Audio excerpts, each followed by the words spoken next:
thank everybody for coming out today. I'm Reverend Dr. John A. Butler, and I am the president of the Knoxville Branch NAACP. We are gathered here at the request of so many folk from the media who wanted us to speak or expand on our press release. And that's what we will attempt to do this afternoon. I have our executive committee of the NAACP with us, and they're standing with us to say that we, the Knoxville Branch NAACP and members, are concerned about this issue. I would say that we'll speak from our press release, and then we will answer questions from media representatives. So if you let us know who you are and who you're from, and we'll do our best to answer those questions. There are some issues that we are not able to get into right now. There's some questions that I'm sure you'll ask that we won't be able to answer, and we'll let you know that.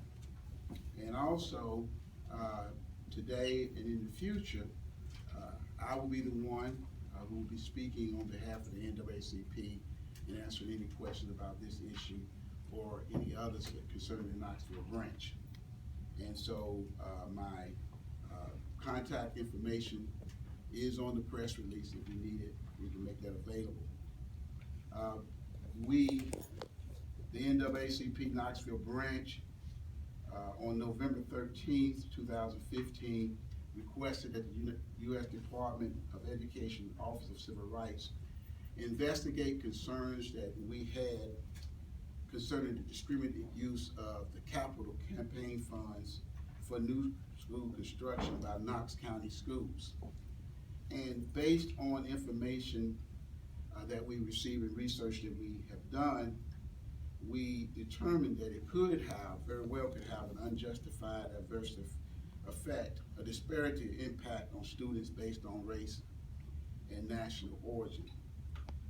We contacted the OCR, went through their complaint process, made the complaint, and on December 18th, 2015, we were informed that they are investigating the complaint.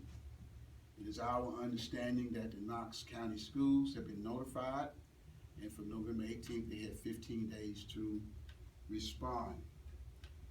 We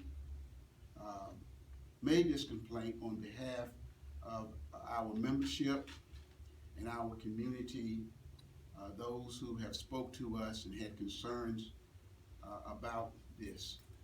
The data speaks for itself, and that over the last several years, there has not been any new schools built, new facilities built in communities that's less than 5%, that's more than 5% African American, and that new schools have been built in communities that are 95% African American. And with that information, it does tell you that race is an issue here.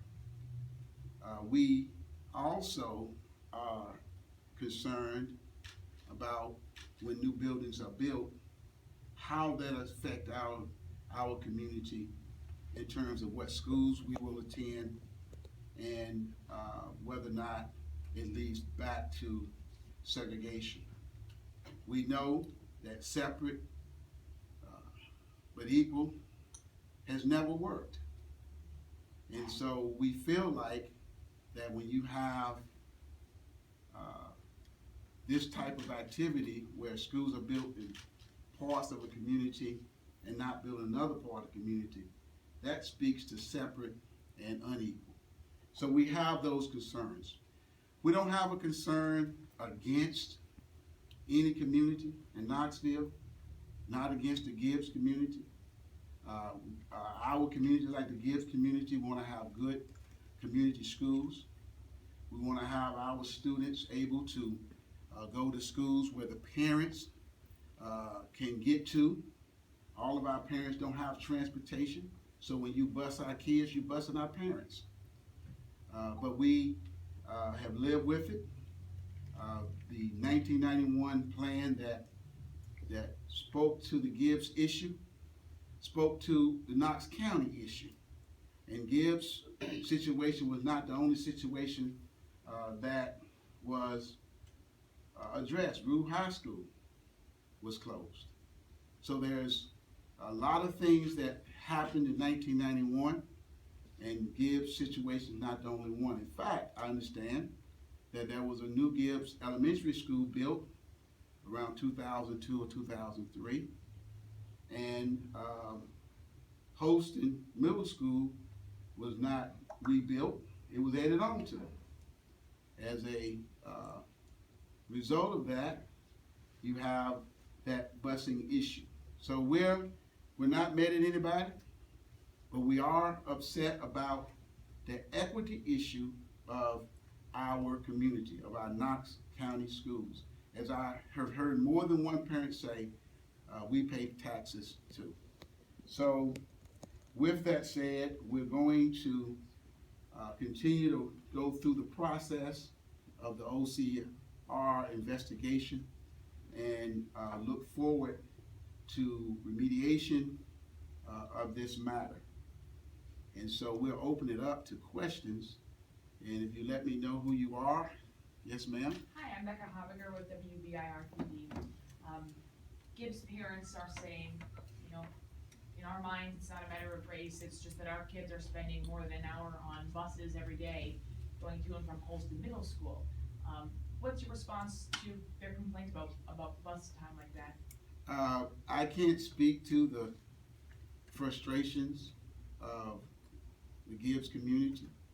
I'm sure that other communities share their same frustrations. Kids that are a block from Vine Middle School get on the bus and go to South Dole every morning. And the time that they wait at the bus stop, they could be at school. And there are other communities where kids are getting on buses and traveling away from their homes. So I think that the way that we address it is with equity. Take a look and see if zoning needs to be redone. Take a look and see how we can do it in an equitable manner. But continuing to build schools in neighborhoods that are 95% white and not building schools in neighborhoods that are more than 5% black is not the answer. Follow-up question. After this investigation is done, what in your mind would be an ideal result? We have to wait and see what the process will bring us. That's the answer I don't have. Brian Hornback with BrianHornback.com. So you filed the original complaint in November, correct? Yes, sir.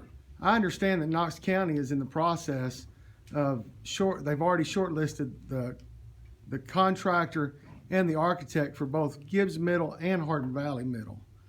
Should Knox County have pursued that RFQ for architects and construction? Because did Knox County Schools know that you had filed the complaint in November? I don't have an answer to that. I know that they knew it December 18th. Okay.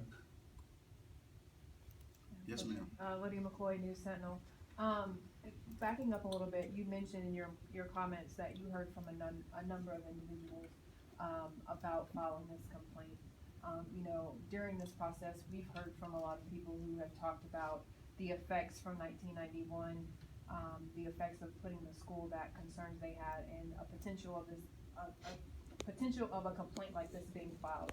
Can you talk a little bit about, you know, your gathering of information in terms of coming to the decision to file that complaint and getting to that point for you all? Well, even when they were going through the process after the deal was made, and that process right there, I even question that you make a deal and then you bring it to the legislative bodies who we elect, but you bring a deal to them already made.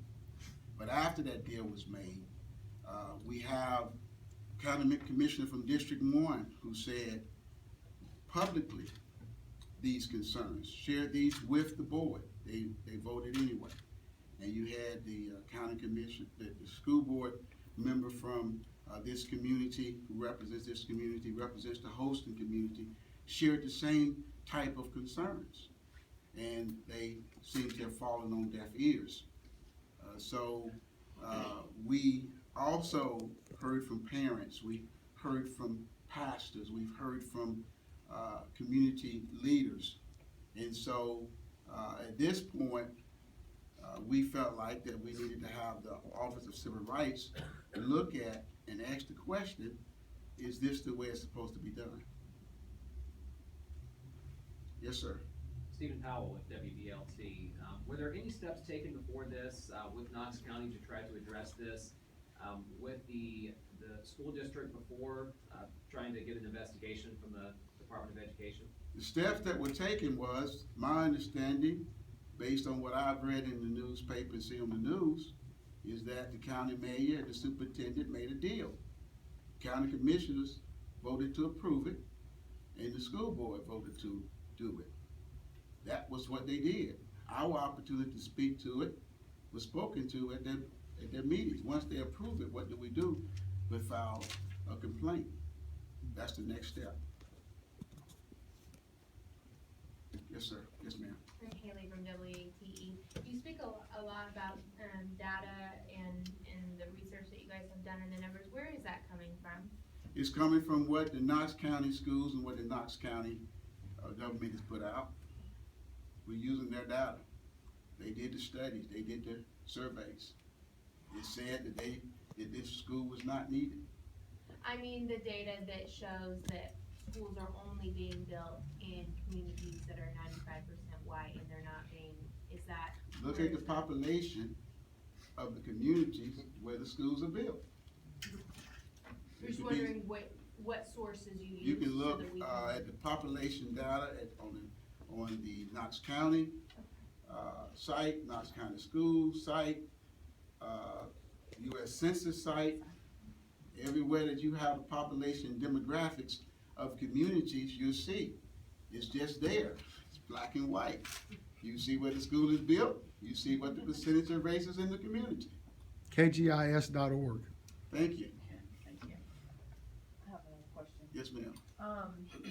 I know we're still probably very early in this process, but, is there anything that you can share with us from, OCR about the process, how long it should take, or anything that you can share?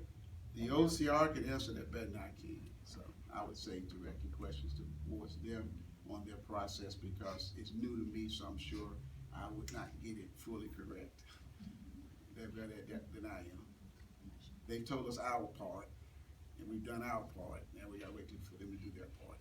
I have another question. Yes, ma'am. I like to ask questions, sorry. What message, do you think filing this complaint sends to the community at large, to the school system, to the kids community, to everyone who's learned, what message, just big picture, what message does filing this complaint send to our community from the NAACP? The response that I read in the newspaper from the school system was I'm paraphrasing here, that they value fairness and equity.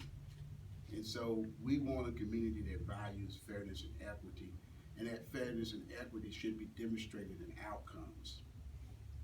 It's not demonstrated in what you say, not even demonstrated in what you plan. It's demonstrated in what you do and what are the outcomes of what you do. And we see a disparity in educational outcomes in discipline. Every day, black kids or African American kids, disabled kids are being disciplined and pushed out of school, whether it be ISS or whether it be out of school suspension, short-term and long-term, and the what I call optional school, or the schools where you go when you got suspended long-term. alternative schools. And then we look at the achievement gap. And the achievement gap is countywide. And then you look at where the schools are being built. It seems like we're just constantly seeing disparity. So we value our community, all of Knoxville should value equity and fairness. Are you wanting the Gibbs Middle School to not be built? That's not our call. That's not our call. We want schools to be built in a fair and equitable manner. And so go through a process. If you have a process you're gonna go through that process. And I'm not sure if they went through that process or not. And when you go back and look at from 1991 to now, there's a lot of things have been done, and they're not been done fair. They're not been done with equity. So at the end of the day, that's what we want. What the school system has to respond to that. We do have some thoughts and minds, some concerns, and some outcomes that we will be sharing. But at this point, I want to echo what I said earlier. We're not against any community or any community schools. We're for fair and equitable schools. So I guess I didn't answer your question. That's one of the ones I can't answer. Yeah, quick clarification, I wanna make sure that I understand this correctly, because we're talking about, Gibbs being an example of perhaps, as you say, a situation that wasn't gone about correctly. And we're also talking broadly about, looking at equity in building schools generally. The OCR complaint, is that more focused on the situation with Gibbs or with the whole situation in general, the whole system? On December 18, 2015, the Knoxville branch NAACP was informed that the OCR will investigate, quote, whether the district's plan for construction of Gibbs Middle School will result in resegregation and non-compliance of Title VI, end of quote. So that's from the OCR. So I would say look at what the OCR complaint notification said to the Knox County schools, and there's your answer. So it sounds like they're maybe looking specifically at Gibbs in this case, but you're saying we as a community need to look at the larger picture. We as a community need to care about the whole community. And I know we elect school board representatives by district, but once you become a school board member, you serve all of Knox County. And you have to look at the whole thing. And what I believe is that you're not looking at everybody, you're looking at yourself. And any organization, any entity, any body that cares more about one part of the body than another is not going to be healthy. And you can look around and you can see we don't have a healthy community. Every time a kid gets shot in our community, I think about what did they get in school. Now, school is not the only answer, but I know one thing, if you don't get an education, you don't have as much opportunity. So we care about equity and fairness in education, and we're not seeing it from our side. We're not seeing it, and we're just saying to the Knox County community and the Knox County government and the Knox County schools that we expect to see it, and we're going to keep on talking about it until we do. Can you give us an example? Where would you like to see that happen to feel like it's being done fairly? You keep on asking for the outcome, and I don't have the outcome yet. We have to wait to see what the process goes.